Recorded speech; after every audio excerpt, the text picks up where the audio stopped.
We finally got some more information on Mortal Kombat 1 to get into. From the fighting system, the cameo fighters, to the roster of characters, stages, stress test info, and more, let's head to Earthrealm to size up the competition. Just a brief heads up on the giveaway I am doing on this game. Make sure to enter the link in the pinned comment or in the description to have a chance at winning the premium edition of Mortal Kombat 1, so that you can play the game a few days early in September on the platform of your choice. Instructions are provided in the link, so why not test your luck, am I right? Alright, so first up, we gotta talk about the fighting system here. In the game's announcement trailer a few weeks ago, we didn't get a clear understanding of what exactly this new fighting system would entail in Mortal Kombat 1. Well, we got it all answered in the gameplay reveal, as it's certainly sticking to the series' 2D fighting plane. During the Summer Game Fest presentation with Jeff Keighley, Ed Boon outlined what to expect with the fighting mechanics and the cameo fighters, of which we will dive into right now. We got some more clarity on the cameo fighters in this update, and they are certainly going to be playing a huge role in the game's combat. These fighters are accessible after choosing your main fighter, with the cameo combatants representing classic characters with their iconic outfits from the earlier games in the franchise. Along with their classic appearances come moves and special attacks unique to those characters that can be initiated during a fight with the press of the R1 button. Once the cameo attack is initiated, players must wait for a cooldown to complete, shown here below the main health bar to engage the cameo fighters again. There is no limit in how often a cameo fighter can be summoned, so long as the cameo isn't in a cooldown. What's awesome about these cameo fighters is that different combinations of directional inputs when summoning the cameo fighter will result in different moves. Ed Boon emphasized on stage that these cameo fighters are meant to add the different skills of these classic fighters into the gameplay of your main fighter.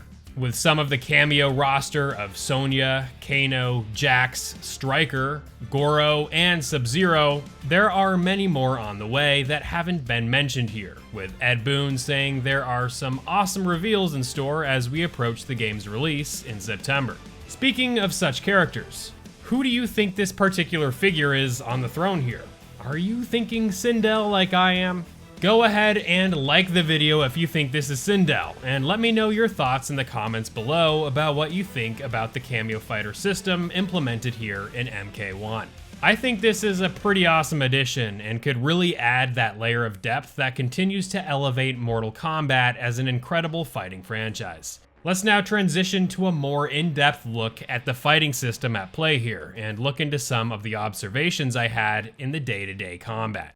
Behind Jeff and Ed talking and addressing the crowd on stage, we see that each fighter has their own special bars on the bottom of the screen that are split into 3 meters, in which players can use their bars to pull off combo breakers, amplified moves, etc., a feature that we are quite familiar with in the last several Mortal Kombat games. 1. The fatal blows deal about 30% of the life bar. 2. The 3 meters on the bottom of the screen fill up by attacking or being hit. 3. The combo breaker uses all 3 meters of the bar. 4. Amplified moves burn up 1 bar. 5. Cameo fighters can be hit and any damage they sustain is applied to that character's health bar. 6. Cameo combo extenders do not use any of the bars, but are instead linked to the cameo cooldown. And 7. I noticed that the fatal blows may not have armor associated to them. I'm sure I missed a lot here, but it certainly appears that there are some subtle and major changes being made to the meters with the addition of the cameo fighter system. But I want to know from you all in the comments, what new changes have you spotted amongst the footage we've seen thus far of the game?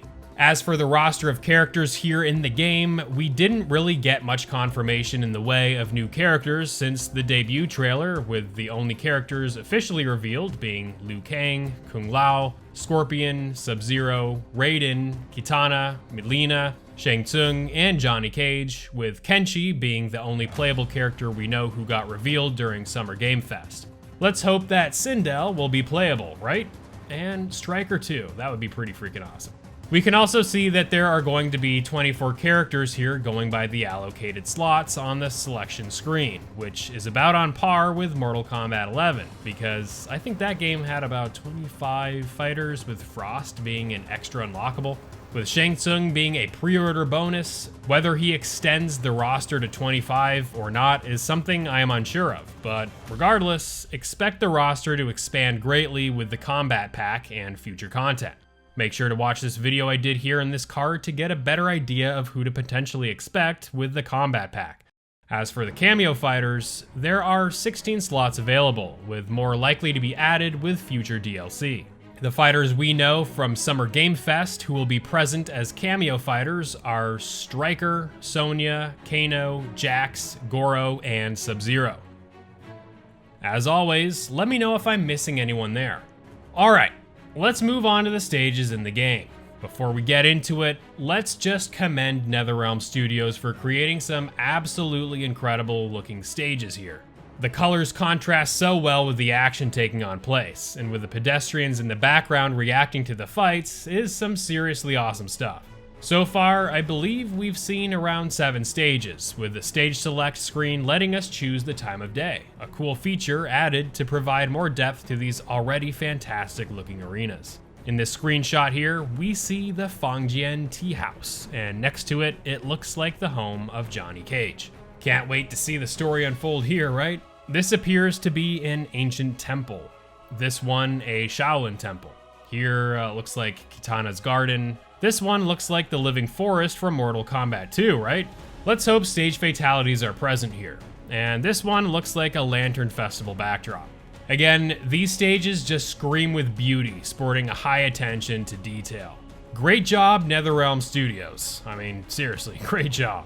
And before we wrap things up, just wanted to mention for those who haven't heard, NetherRealm Studios is conducting a stress test for the game to be held at some point this summer. If you are interested in being part of the test, make sure to follow this link, also linked in the description, to enter. You must create a WB account, and just know that this is only available on consoles for the PS5 and Xbox platforms. To be part of the server stress test, you must sign up, as this is different from the beta happening in August if you pre-ordered the game. Again, all the information you need is in the description for that. As you leave, make sure to enter into the giveaway for a chance to win the premium edition of Mortal Kombat 1, letting you play the game 5 days before the game officially releases in September.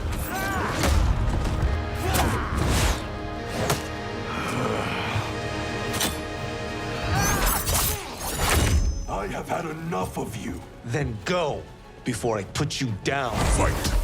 Make sure to watch this video going over the leaked DLC roster, and stay tuned to this channel for more Mortal Kombat content to come real soon in the future. Thank you all for the awesome support, and I'll see ya in the next one. Peace.